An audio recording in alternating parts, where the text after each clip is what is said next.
Hello friends, இந்த வீடியோவில் நம்ம என்ன பார்க்க போகிறோம்னா how to reach Kumbe waterfall from Chennai தான் பார்க்க போகிறோம். ஸோ நான் பார்த்தீங்கன்னா சென்னை சென்டர்லேருந்து மும்பை கல்யாணுக்கு வந்து ஒரு ட்ரெயின் டிக்கெட் எடுத்துக்கிட்டேன். ஸோ இதோட டியூரேஷன் பார்த்தீங்கன்னா 24 hours வரும்.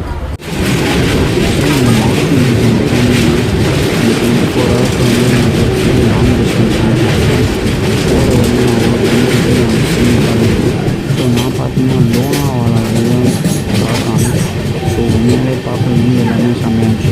ஸோ அதுக்கப்புறம் நான் ஈவினிங் வந்து கல்யாண் ஸ்டேஷன் ரீச் ஆகிட்டு திருப்பி நான் அங்கேருந்து ஒரு ட்ரெயின் எடுத்து மேங்வான் போனேன். ஸோ மேங்வான் ரீச் ஆகிறதுக்கு எனக்கு நைட் ஆகிடுச்சு. ஸோ அடுத்த நாள் காலையில் திரும்பி பஸ் பிடிச்சி திருப்பி கும்பேன்ற ஒரு வில்லேஜ் போகணும்.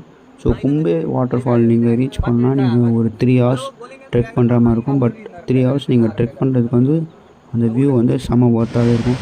ஸோ ஆஃப்டர் ஃபைனலி அந்த 3 hours ட்ரெக் முடிச்சுட்டு நான் கும்பே வாட்டர் ஃபால் ரீச் ஆகிட்டேன். இப்போ கரண்ட்லி பார்த்தீங்கன்னா கும்பே வாட்டர் ஃபாலோட இப்படி இருக்காது. ஏன்னா நீங்கள் இவ்வளோ தூரம் போகவே முடியாது. ஏன்னா பேம்பூ ஸ்டிக்ஸ்லாம் போட்டு பிளாக் பண்ணி வச்சுருப்பாங்க. ஸோ நான் வந்து திருப்பி போய் எடுத்த வீடியோ தான் இது.